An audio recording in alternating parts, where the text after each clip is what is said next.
Welcome to Beyond Longevity, the podcast that explores not just how we age, but how we can build a longer, healthier future for ourselves.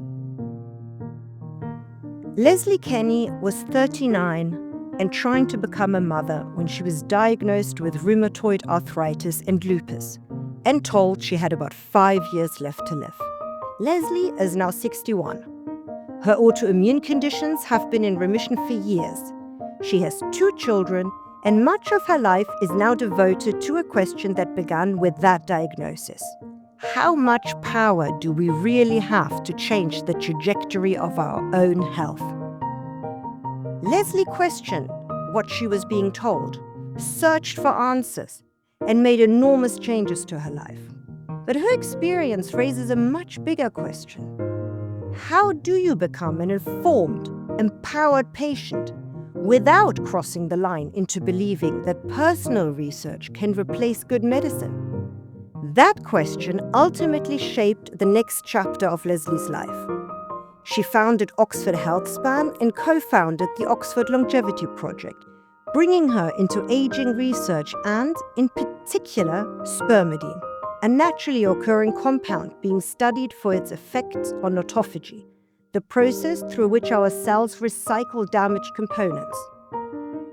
Spermidine has attracted serious scientific attention, yet it is still far from an established longevity intervention. We talk about why it caught Leslie's attention and what the human evidence actually shows, and why, if the science is so promising, it has not become more widely accepted. More broadly, we explore how much control we genuinely have over the way we age, where responsibility sits between the patient and the medical system, and what needs to change if medicine is going to focus more on keeping us healthy before we become ill. Hi Leslie, thank you so much for joining me today on Beyond Longevity. Before we talk about Spermidine or Oxford Healthspan, I want to start with the health problems that changed the direction of your life. Sure. I guess the biggest thing was trying to get pregnant for a number of years and being faced at age 39 with a pretty stark choice, which was that my eggs were no longer viable and I would have to find a donor to give me eggs. And having finally gotten my head around that, having my doctor tell me that I actually had rheumatoid arthritis and lupus, and that there was no point going through with this round of IVF with the donor eggs, because even if I managed to get pregnant, something I had not managed to do in the many years before, I wouldn't live long enough to raise this child. And they gave me 5 years as, the time I would have left from the day of diagnosis, which was pretty stark. Well, thank goodness you're still here and your life stories changed quite dramatically. Looking back now, what do you think your original doctors got wrong? Was it the diagnosis, the prognosis, the treatment options, or sort of the certainty with which they presented them? On the IVF side, I'm sure it was that they didn't look carefully enough at the thyroid gland. And if they had, they would have realized that I had high thyroid antibodies as well. That was undiagnosed at the time that the first 2 diagnoses came. That wasn't diagnosed until years later when they realized there was no thyroid left, not making thyroid hormone. With the doctor who told me that there was nothing I could do about the lupus and that I had 5 years left, I think the mistake was thinking that there was nothing a patient could do. There's a saying that nature, patience, and time are the 3 best physicians. They mean patience as in having patience with time. But I think it's actually patients themselves that are the ones who hold more answers than doctors give them credit for.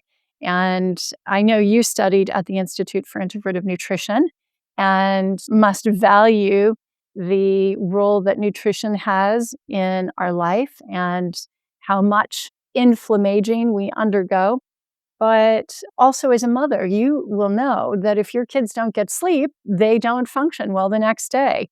Well, these things are true of adults too. There is a lot of common sense that we patients can actually apply. And I think it was my second doctor's underestimation of what I was capable of doing myself and what I was willing to do, what lengths I was willing to go to, that really made the diagnosis so wrong. Did you feel that they stopped looking for answers too soon? They certainly didn't have the answers. Did they stop? Did they ever actually look? I think that doctors today, the medical system is such that doctors are rewarded for properly diagnosing and prescribing. Do they have the opportunity to, or the luxury of time to go out there to search for answers for their patients? I don't think they do.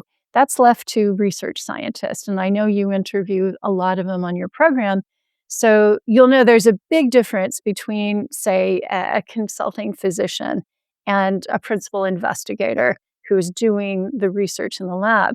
My doctor was simply telling me what the protocol was. There was no protocol for lupus at that time. It was 2004.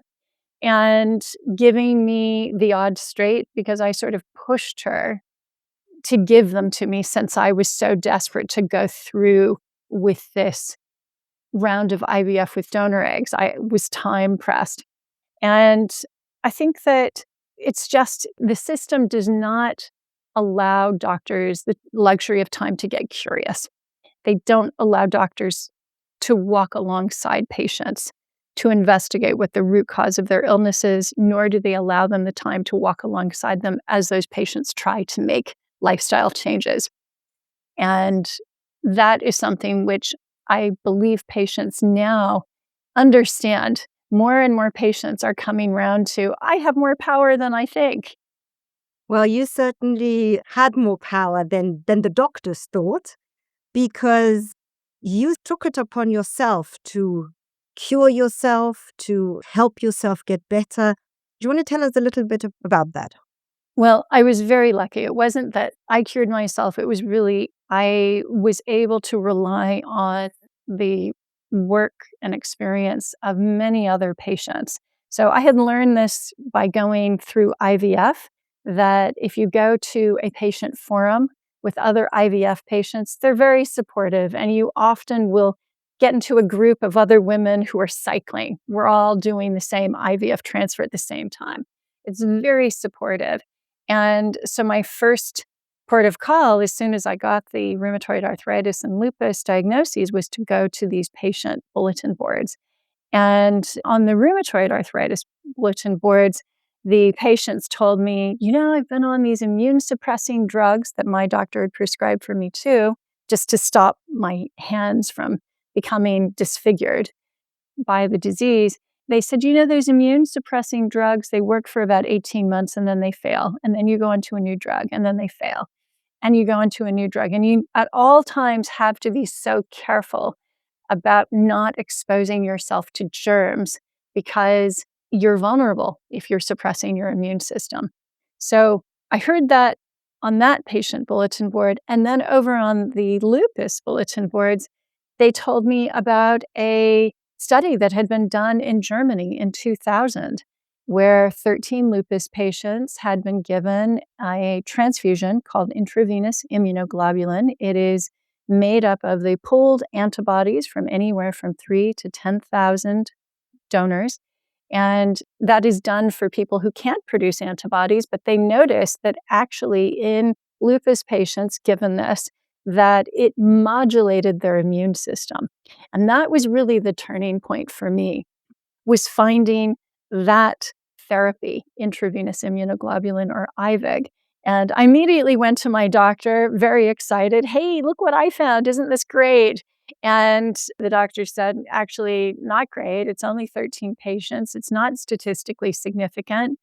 I can't give this to you. So back to the patient bulletin boards I went and found a doctor through other patients who was willing to prescribe 2 rounds of this transfusion.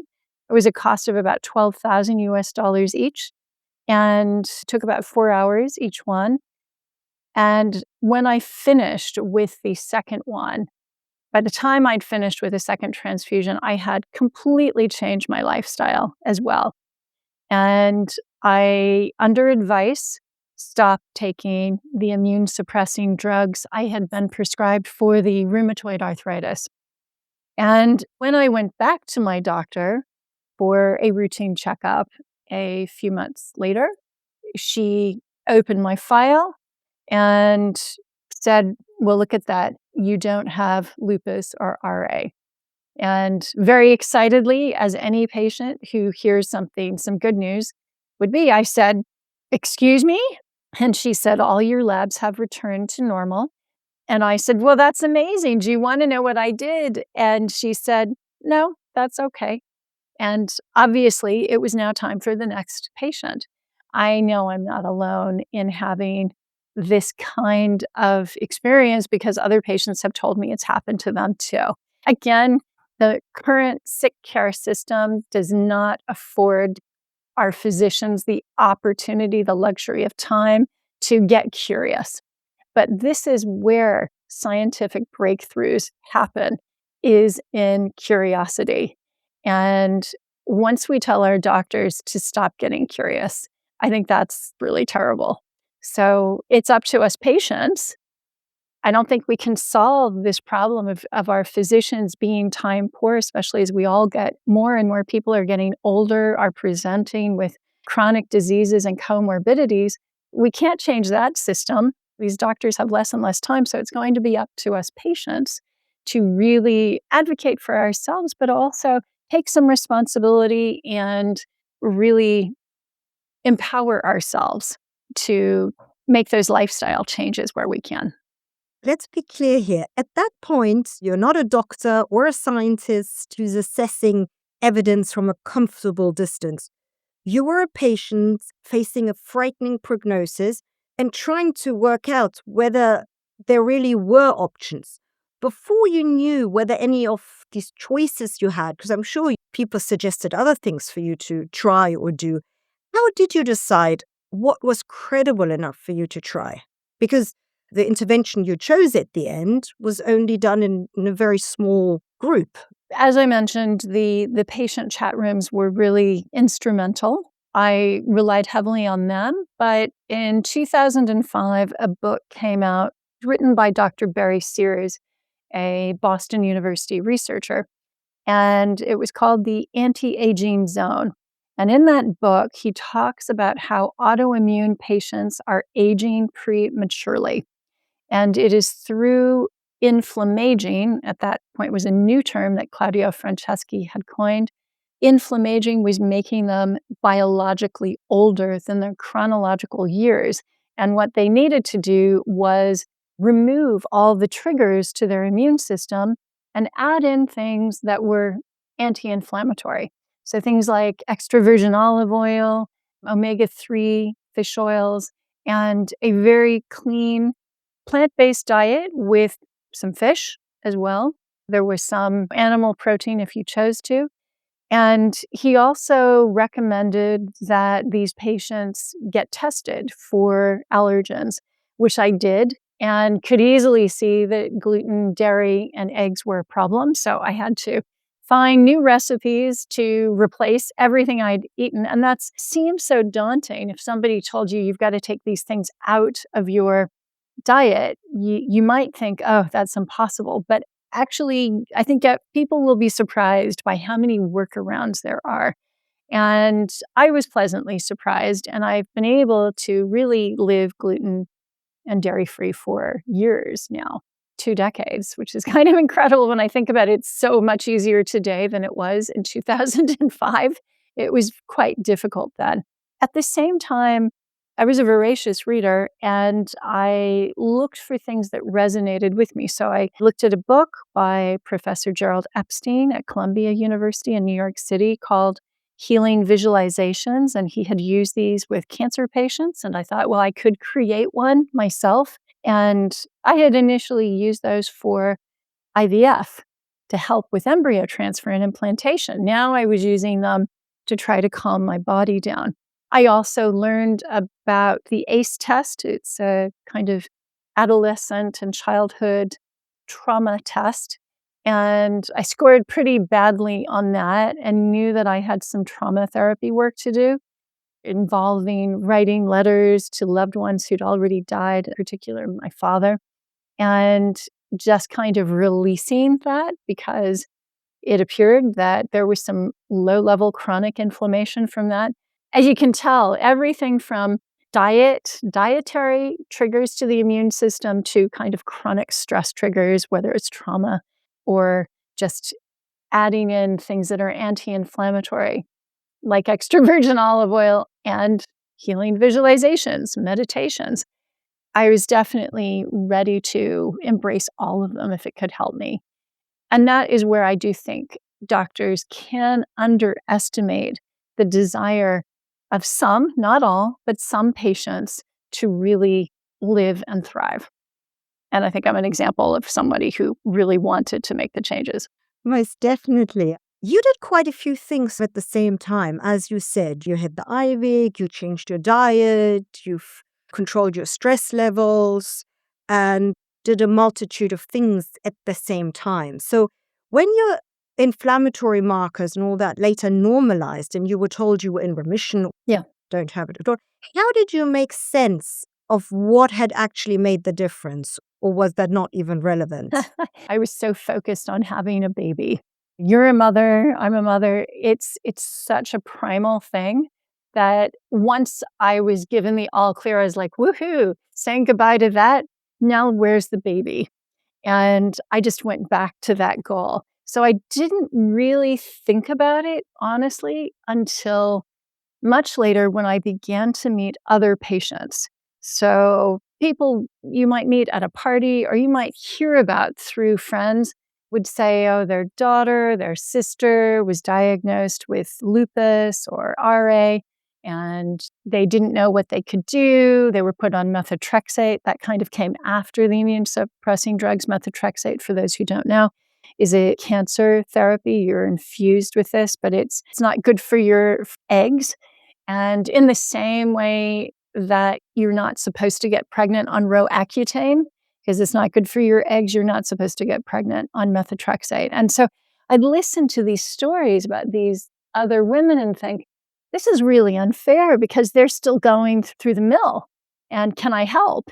And I began to get more and more outraged that patients weren't being offered IVIG the way that I was, because I've mentioned that I did 2 rounds of IVIG at $12,000 each.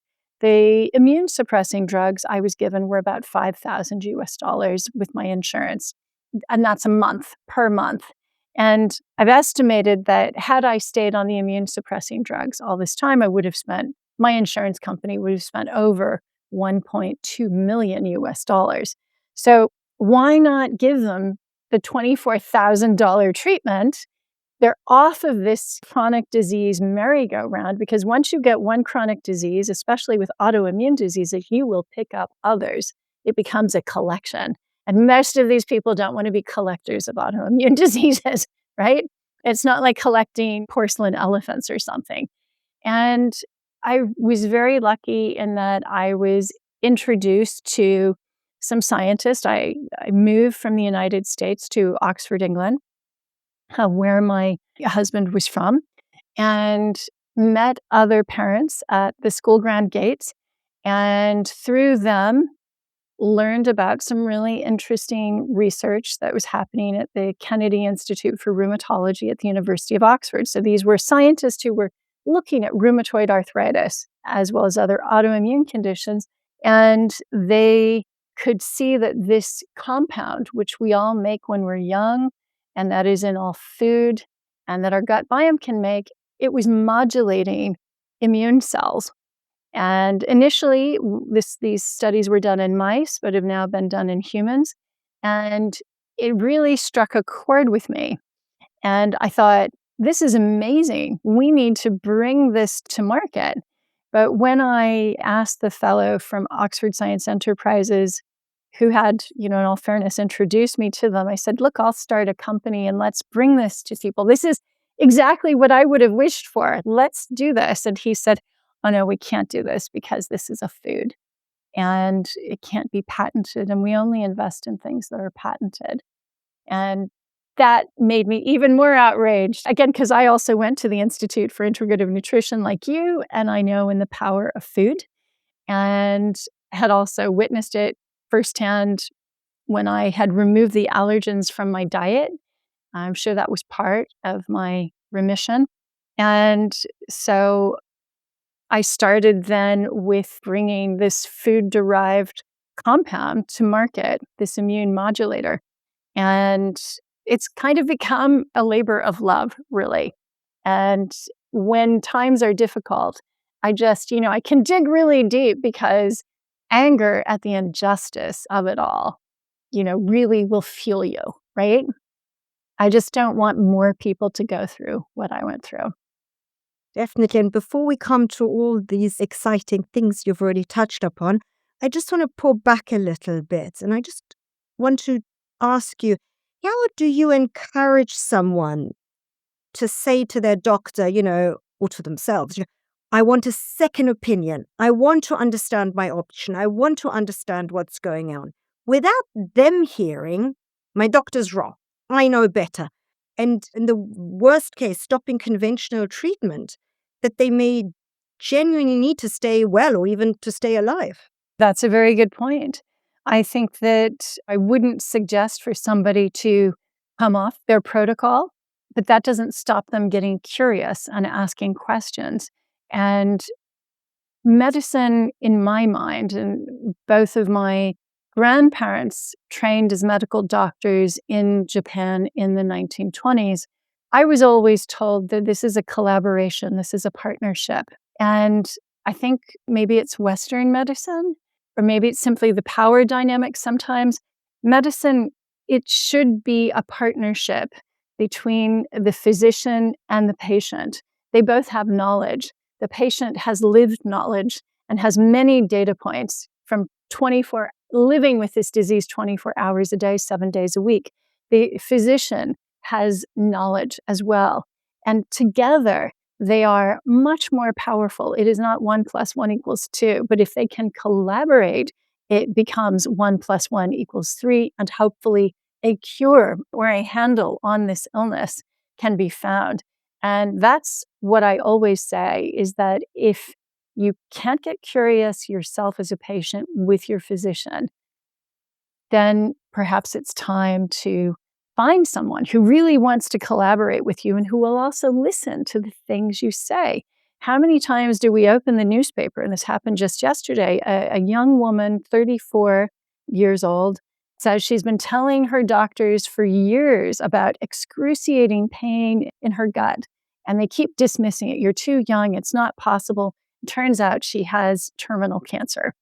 And I read these stories in the paper so frequently that I think we've got to start giving patients some credibility, some role to play in their own healing journey, and they must become true collaborators. In the spirit of that, if a patient says, I want to get curious, I want to get a second opinion, a physician should say, I welcome that. That's great. I don't have the time to explore this, but maybe another pair of eyes will be helpful. So don't stop the protocol, but invite the curiosity from another party, an independent third party, to re-examine all the facts, and maybe they can connect the dots in a different way. So you've already mentioned it without mentioning it, because that route that you took and moving to Oxford and meeting all these scientists by chance, dare I say, brought you to the research on spermidine and autophagy and immune aging and all these things. And spermidine very clearly convinced you in a way that many other promising longevity compounds did not. What exactly is spermidine? What did you see in spermidine research that made you think this is different, this is worth acting on? To your first question, spermidine is something that it's such a terribly named compound, named by Antony van Leeuwenhoek. Great biologist, but why did he call it that? Because he found it in samples of his own semen. It is so important to survival of our species that it is found in semen, but it is also found in breast milk. And we all make it. Your grandmother makes it. Your children make it. There's nothing awkward or shameful about it, although people will find it a bit embarrassing to say the name. That's why I call it Primidine, because I just thought, I don't think my mother will ever be able to say this. It just sounds so bad. So it was definitely a molecule in need of a makeover. But when we're young, we make it in our tissues. We get it in vast quantities from our mother in mother's milk. And the spermidine is there to help our cells proliferate quickly. As babies, we've got this massive brain, but we have a tiny body. And we need to grow quickly to support the weight of that brain. The brain itself is also dividing rapidly and growing. When we get older, our tissues stop producing it in such vast quantities, really around our late 20s. Our gut biome is always capable of making spermidine, assuming we eat healthily and feed the happy, friendly bacteria that are capable of making it. And we don't put rubbish in there, because what they eat is fiber. This is why fiber is important, and not, say, just sugar or ultra-processed foods or emulsifiers or gums or gels or thickeners or E-numbers, right?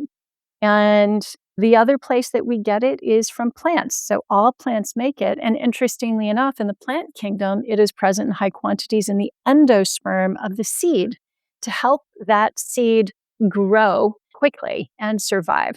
So that's what spermidine is. What convinced me of its merit was really its ability to activate something called autophagy, or cell renewal and recycling, as well as mitophagy, which is the renewal of the mitochondria inside the cell.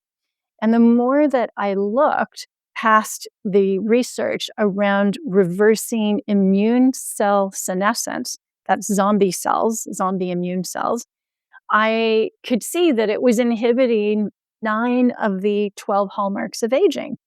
And these are the pathways that scientists agree we age down. So if we could slow 9 of them, and possibly a 10th, which would be senescence, then it just meant that the body would have a great opportunity to fight those other 3 hallmarks pretty handily. So the only other compound I found that could inhibit as many of the hallmarks as spermidine was rapamycin. But rapamycin is a drug given to suppress the immune systems of transplant patients who have been given donor organs, and they've got to really strongly suppress the immune system so that their immune systems don't reject the donated organs. As an autoimmune patient, I have injected myself with so many immune suppressants already. I've had enough Enbrel and Humira. I don't want more. So I didn't want to go down the rapamycin approach, not to mention the fact that many people I know, early biohackers who were experimenting, were talking about open wounds inside their mouth, which that doesn't sound good. The mouth is the start of the microbiome. So what does the rest of the microbiome look like on rapamycin?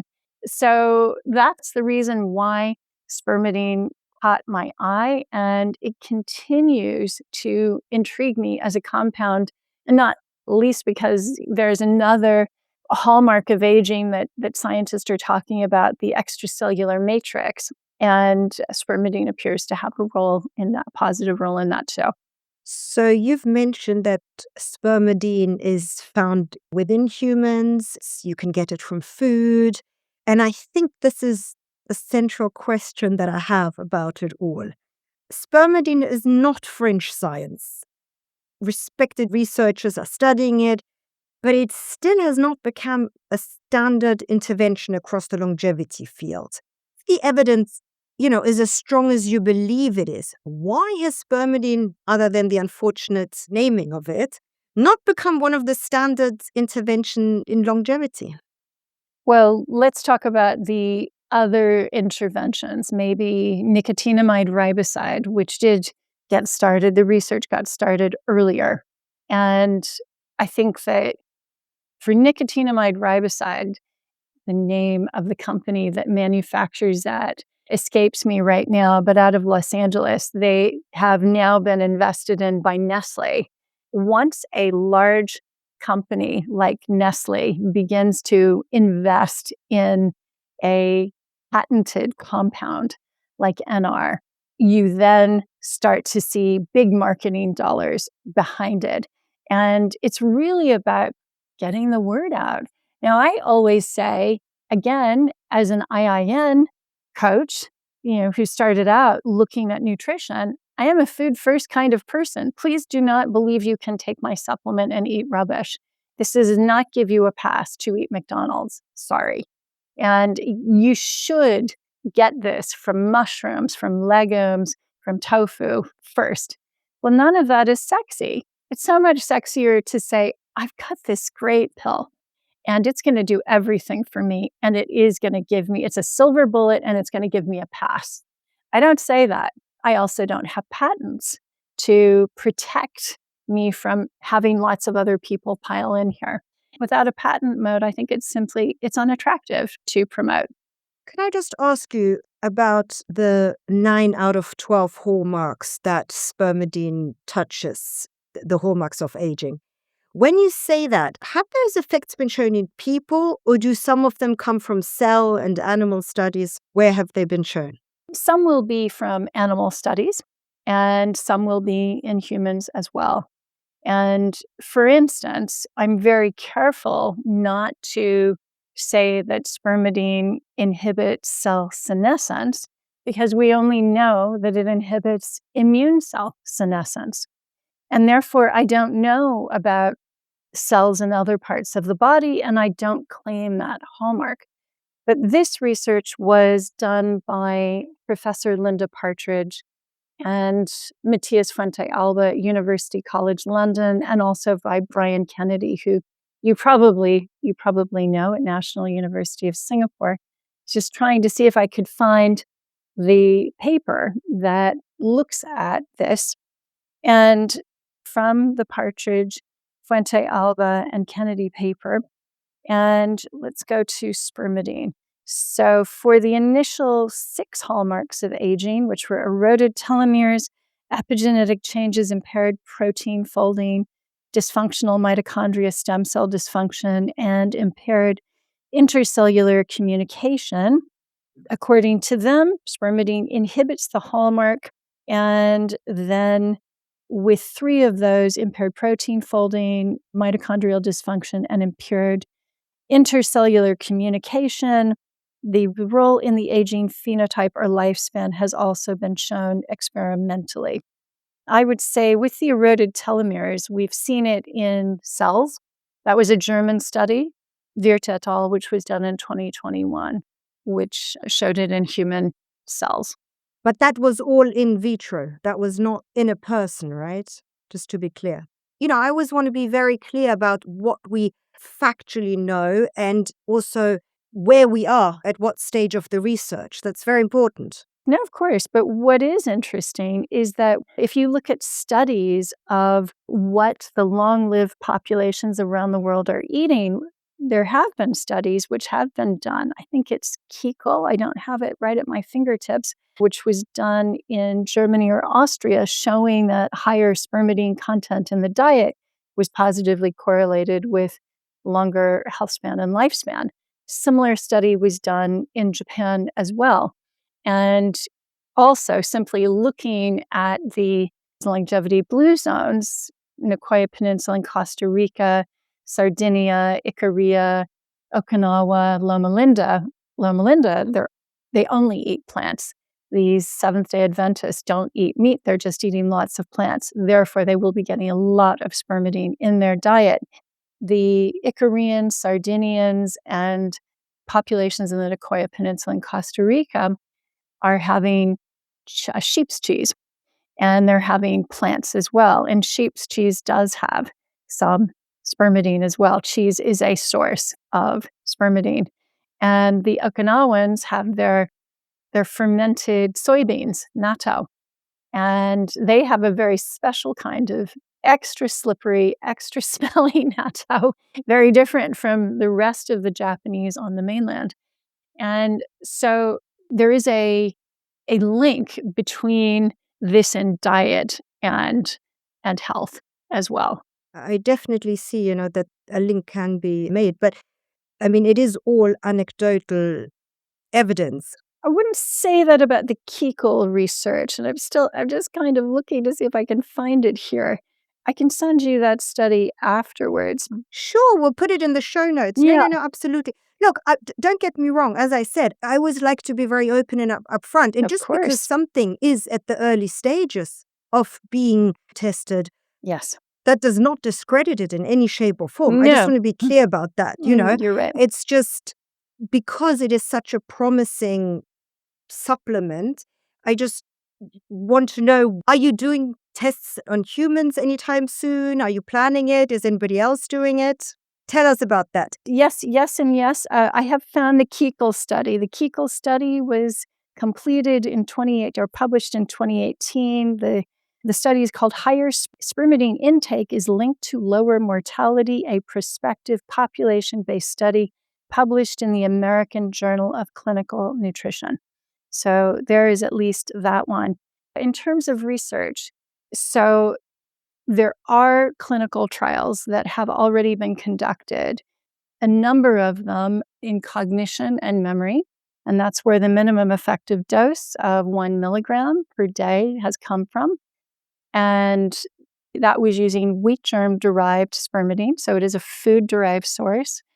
And there have been follow on studies. So at the University of Oxford, by two of my scientific advisors, Professor Gada Al-Saleh and Professor Katja Simon. And she's also at the Charité in Berlin now.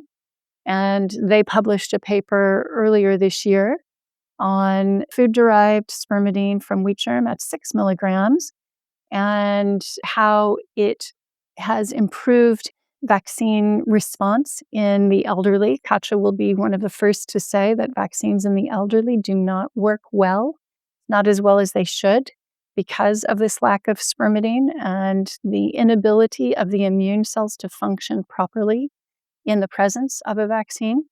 There are some other studies that are ongoing.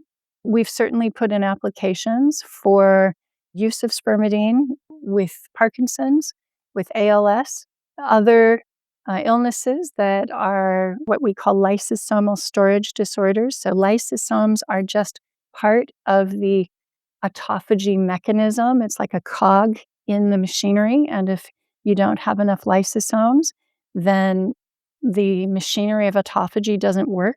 And spermidine has been shown to increase lysosomal biogenesis, so increases the number of lysosomes.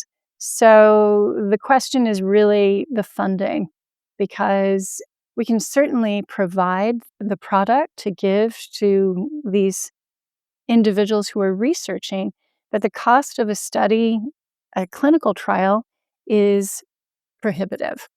And for a small supplement manufacturer like me, that would be quite hard. We have already done some research. It's not been published yet, but we're talking hundreds of thousands of pounds if you yourself conduct the research. Now, of course, there are a lot of organizations, and I know you've had Do Not Age founder on, and that's wonderful that you can then give your product to be used in a study.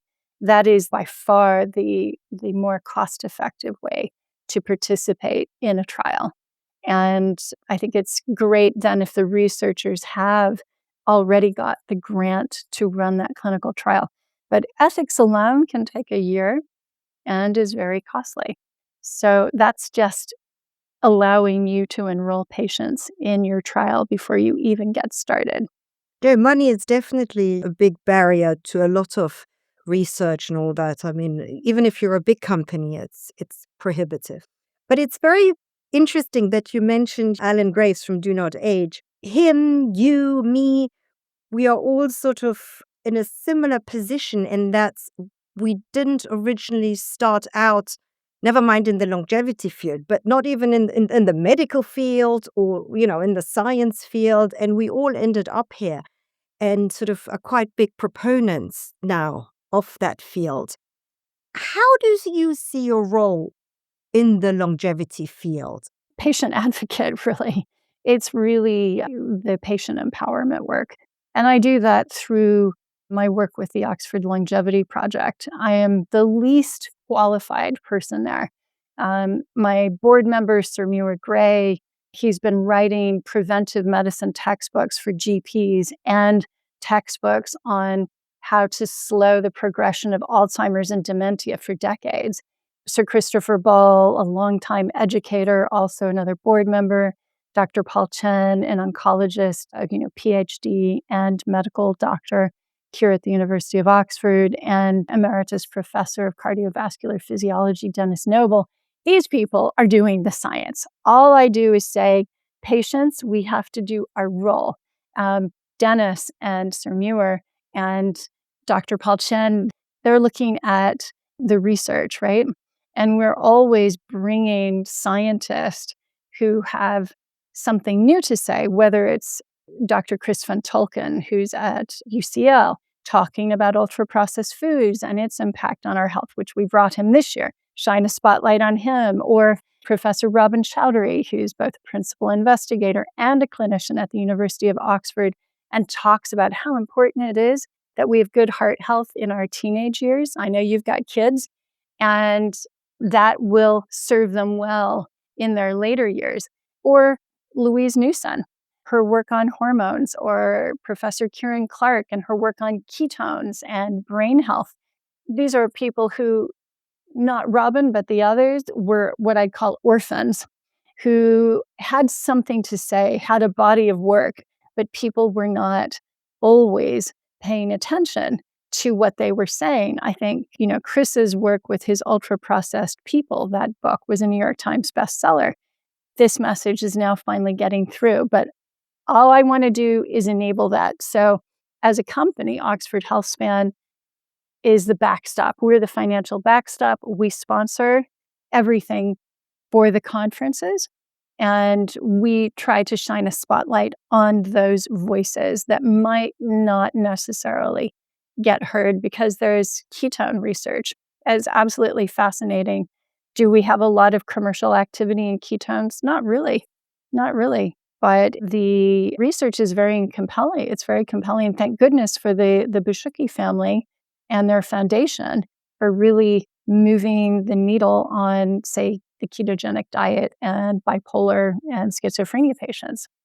So that's my role, is really to shine a spotlight on the actual scientists and doctors who are making a difference for the benefit of patients.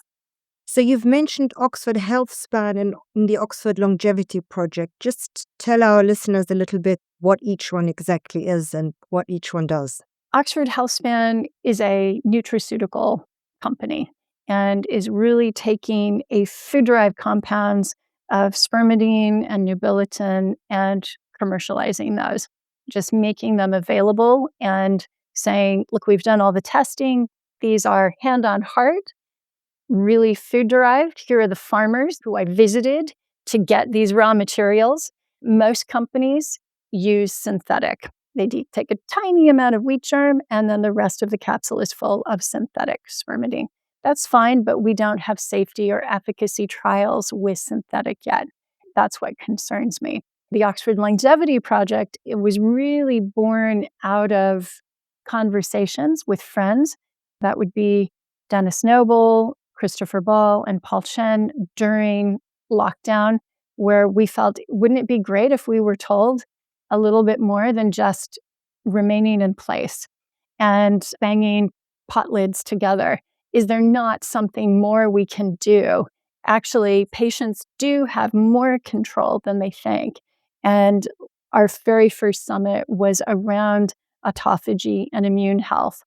And since then, we have brought interviews with both the 2016 Nobel Prize winner for his work on autophagy, as well as the research scientist who did all the mammalian work for him. He's a yeast guy, so the mammalian work was done by Professor Tomatsu Yoshinori of Osaka University, and we work closely with them. An adjunct to that, I'm also the global executive ambassador for the Japan Autophagy Consortium, where we're trying to get standards in place around supplements that say they activate autophagy so that consumers know, yes, if I buy this, it's actually happening. And much easier to do in a country like Japan, they're at the forefront of a lot of regenerative medicine therapies like the Yamanaka factors. And they have already put into place legislation around how these therapies can be used by patients, which I think is great, but it's something I'd love to see in the rest of the world. Let's talk a little bit about the longevity project. In a recent report, they made quite a striking claim. It says that individuals carry at least 80% of responsibility for ill health in old age. What does that 80% mean in practice? So that was a section authored by Sir Christopher Ball. What it meant was that there are factors that are not genetically related. And these would be the obvious things that we have some control over, such as what we put into our mouths, how much movement we get, sleep, social connection, stress. These are things that we could move a lever on. Now, there's an important part of this that is your environment and the exposome. And that's not the genome, it's the exposome. And Dr. Anant Jani spoke at our conference this year on deprivation specifically. Dr. Chris Van Tolken also talked a little bit about it, but Anant Jani, this is really his areas around deprivation. So there's certain environmental factors we can't get away from as easily, such as air pollution, or if we live in a food desert. But then there are a lot of other things that we can do, such as moving, or when it comes to social connection. I don't know if you know this study, which was done about 10 years ago, showing that volunteering for 100 hours a year, which is about 2 hours a week, actually improves your health outcomes. Who knew that actually giving back and interacting with your community would actually be beneficial for you? But it's things like this that we wanted to advocate for. Again, letting people understand that it's not a genetic certainty. Obviously, there are some genetic diseases. There are some like Niemann-Pick or Tay-Sachs. These are terrible diseases. And I hope that longevity science will find ways to cure them, perhaps with CAR T or other gene therapies. But for the vast majority of us, the diseases of aging are lifestyle diseases. And we have more control over them than we think. Definitely. I mean, what you've said, pretty much everybody that's been on the podcast expressed a similar view. The fact that we can contribute a lot to our, whatever you want to call it, health, longevity, all these things. And while, yes, some things do involve spending money, be it by buying supplements or having other interventions, a lot of it really is social contact, moving and all that. So there's undoubtedly something for it. Now, just to sort of sum it up a little bit, you began this whole journey because you refused to accept that the future that you had been given by the doctors was inevitable. After everything you've learned since, what do you now believe we genuinely can change about how we age? And what do we still have to accept as we can't change it? Well, first, I'd say just as we had to take on board the fact that neuroplasticity is possible, there is a plasticity to our biological age. And I think that people need to recognize that the number of candles on your birthday cake does not correlate positively with your biological age. And I'm sort of one of these people who got a very low biological age, in spite of the fact that I was told at 39 I should be dead by 44. How is it possible I'm 61 now and have a biological age of 21? Those don't seem to join up, right? But this plasticity is there, and it means that we can improve the quality of our lives. That's the health span part. And I think that's what we all really want. My mother's always said, your health is the most valuable thing in your life. Without it, you can't appreciate life. You can't enjoy time with your children. It's the foundation for everything. And so that is what I want people to come away with. Every act that you do is either an investment in your future health or you're deducting from that future bank account, right? So think of that you have more power than you think. And then the other thing is, this may be controversial, maybe it's because I'm a little bit older, but death is going to come. And I know there are people who have said it's the death of death. I don't take that view, not yet. I'm not saying that it could change later, but I think there is a good death. And I think that we can prepare ourselves for the end of life in a way that honors the wonderful life that we've had, all the things we have seen, the history we have lived through, and that we've borne witness to, and all the loved ones whose lives we've also borne witness to, and vice versa. And that is a celebration. That's kind of my controversial statement, is that I believe, just like taxes, death will come for us. I don't think it's so controversial, but, here we go. Yeah. Well, in longevity circles, it can be. We're a more realistic podcast here, I Yeah. have to say. Yeah. So I think that I would like people to think about having a good death. And my grandmother died with me, with her only remaining living son, with her friends around her. We bore witness to that passing, and it was a beautiful thing for her and for us. And that, I think, would be also one of my life goals. Yeah, no, definitely. And just to be sort of clear here, I think most of our listeners, when they hear longevity, they see that more as health span Good. rather than lifespan. That's good. So just not every podcast is like that. no, I think, we're very much on that route. But where do you see the longevity field heading in 5 to 10 years? Well, one place I would really like to see changes made would be in our sick care system, in our hospital system. Hospitals are a food desert. We tend to think of deprived inner cities as food deserts. Well, guess what? Our hospitals are food deserts too. And that, I think, would be great to change. I also think that our senior living accommodation is not up to scratch. These should not be parking lots for people waiting for death. These should be vibrant places where the workers, the staff work members there are actively enabling the people who live there to get better, right? And to be healthy. I don't like when I hear that a senior care home, their daily exercise consist of exercises from a seat where they're singing Row, Row Your Boat.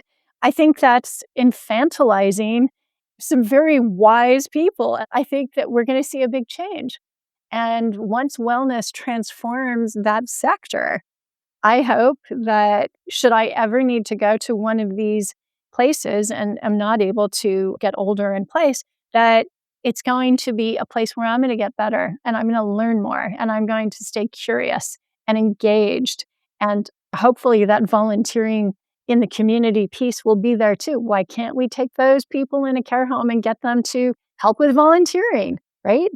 It should not be a parking lot for death. Definitely not. But I want to push it even a bit further. I don't think people that are going into these old age homes are even at a place where all they can do is sit in a chair and move their arms a little bit. That should not even be the case. They should get there being elderly and maybe needing help, reading or doing stuff like that. But they should be physically active. And, as we've discussed, 80% of it is lifestyle. So hopefully our generation and obviously the people are even younger than us, once we get to that stage, old age home sort of stage, maybe we don't even need that. We can live happily in our own homes. And Yeah. the idea is live healthy and happily, be ill or impaired for 2 weeks, and then die. Exactly. Compression of comorbidities. I think that's right. That's my goal.